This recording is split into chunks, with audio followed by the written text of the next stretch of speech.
Olá, gente! Essa é a continuação da primeira parte da aula sobre tipos básicos. Falei do tipo int, agora vamos falar do tipo char, ainda continuando a primeira parte, certo?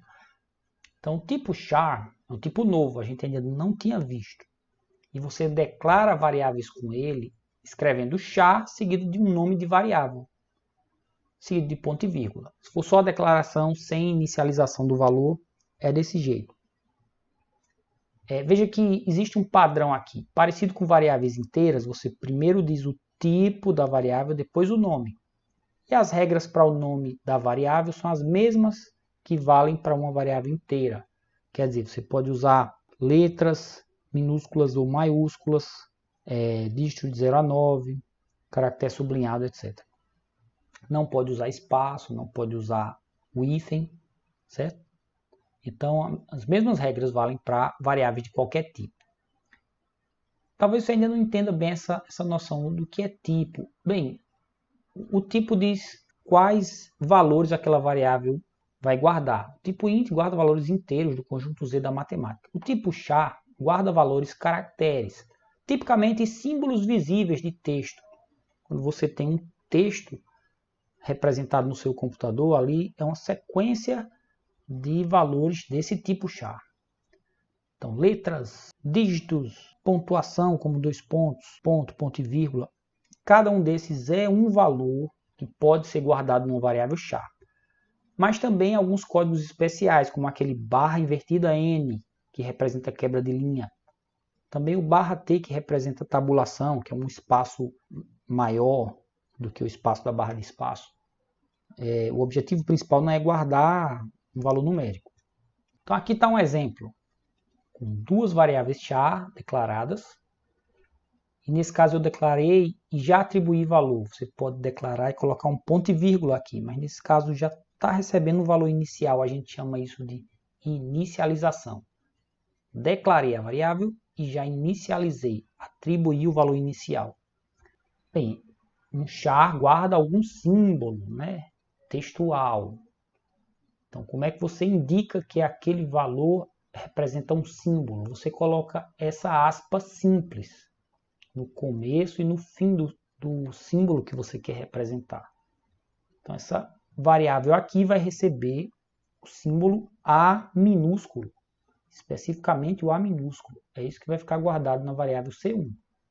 E se eu quiser atribuir o valor barra N, coloco entre aspas simples, barra N, né? É a barra invertida, barra N, e atribuo para uma variável C2 nesse caso. E aí eu posso imprimir com printf. Ele vai imprimir na forma de caractere, mas aí eu vou usar um códigozinho diferente aqui, que é o %C. É fácil de lembrar porque C lembra caractere ou char. Então aqui ele vai imprimir um símbolo, o símbolo Azinho nesse caso, que é o que está na variável C1. E neste segundo caso ele vai quebrar a linha, ele não vai imprimir algum símbolo visível, ele vai simplesmente descer uma linha nesse ponto aqui. Então, como já tem um barra N, ele vai descer duas vezes, duas linhas, né? Então, isso aqui é um valor caractere que eu atribuí para uma variável caractere. E esse valor aqui é um valor dado explicitamente. Eu digo, é o símbolo Azinho, especificamente esse. Está claramente indicado aqui. Isso aqui é chamado de valor literal. É um valor que é dado diretamente sem calcular, lembra? No caso, esse valor aí é o valor literal do tipo char, do tipo caractere.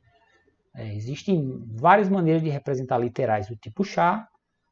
A principal é essa, algum caractere ou algum símbolo, entre aspas, simples. Pode ser o A minúsculo, A maiúsculo, são símbolos diferentes. Jogo da velha, interrogação, etc. Ou pode ser códigos especiais com a barra invertida, como o barra N, mas também entre aspas simples, certo? Pode ser um barra invertida, barra invertida. Isso aqui representa um símbolo só, representa a barra invertida.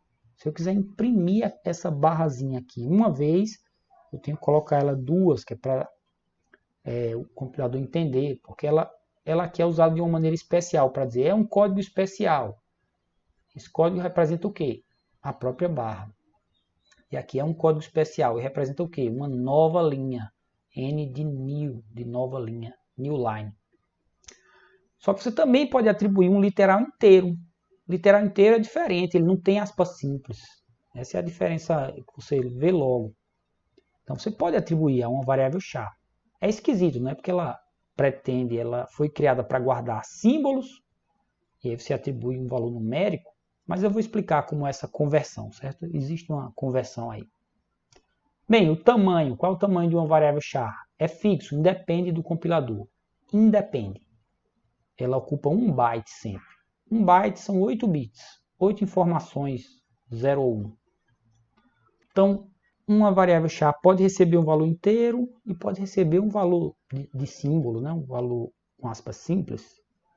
Então, eu posso tratar ela como inteiro. Se eu pensar ela como um número inteiro, considerando o espaço dela de 1 byte, dá para guardar valores inteiros de 0 a 255. Se você ignorar o sinal, dá para guardar estes valores aqui com 8 bits, com 1 byte. Mas se eu tratar como inteiro com sinal, ela guarda de menos 128 a mais 127. Na verdade, o compilador C trata o tipo char como sendo um tipo inteiro com sinal. Mas eu vou falar mais dele como se fosse sem sinal. Eu acho mais fácil a explicação assim. Bem, mas não era para guardar símbolo, por que agora eu estou tratando ele como uma coisa numérica? Bem, vamos falar um pouco da memória para poder entender essa ligação entre as duas coisas. Na memória não existe símbolo, não existe imagem, não existe valor numérico. Na memória de um computador moderno só existem zeros e uns. São valores binários que são guardados lá. Um valor char é um byte da memória, são 8 bits, que é exatamente o tamanho dessa informação que está aqui em cada linha dessas. Dentro da coluna binary tem códigos de tamanho de 8 bits, 1 byte. E esse código binário pode ser convertido para um inteiro ou para um símbolo. Existe uma tabela ASCII que diz como é essa conversão. Esse código binário aqui representa o símbolo 7. Esse código binário aqui representa o símbolo 8. Mas esse mesmo código binário também pode ser convertido para um número decimal. Vocês talvez tenham estudado essa conversão de um número na representação binária para um número na representação decimal. Então esse número binário pode ser tratado como um número inteiro na base 10, na representação decimal, o número 55. Esse aqui como o número 56. Então quando eu atribuo um valor inteiro numa variável char, digamos que eu atribuo o valor 60 numa variável char, o valor 60.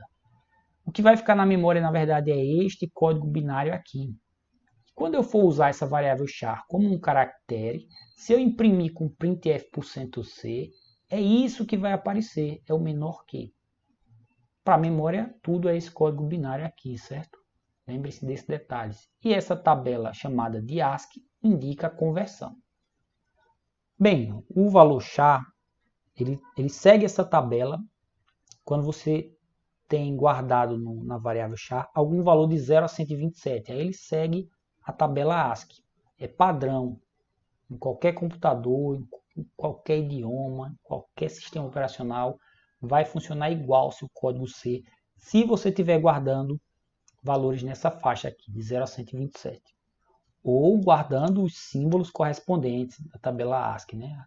De 0 a 127, eu estou pensando nessa coluna, que é o valor inteiro decimal.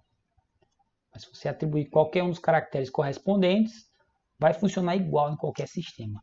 Mas os valores de 128 a 255 não tem uma tabela padrão. Existem várias tabelas, existem centenas de tabelas que são chamadas de tabela ASCII estendidas, geralmente para diferentes idiomas. Então tem uma delas, talvez mais de uma, que é específica para os símbolos do português. Então lá vai ter como é que representa o A com acento. Não são dois símbolos, o A e o acento. É um símbolo só, que tem um código particular dele nessa faixa de valores.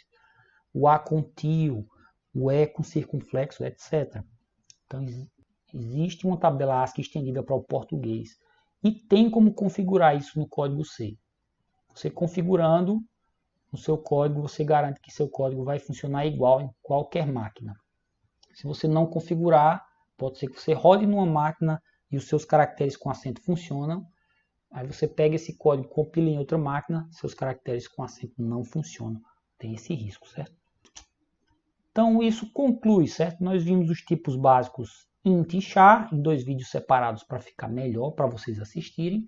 Para cada um deles eu falei como declara a variável, como representa um valor literal, qual espaço que ocupa na memória e os limites de valores que cabem nesses 2 tipos, certo?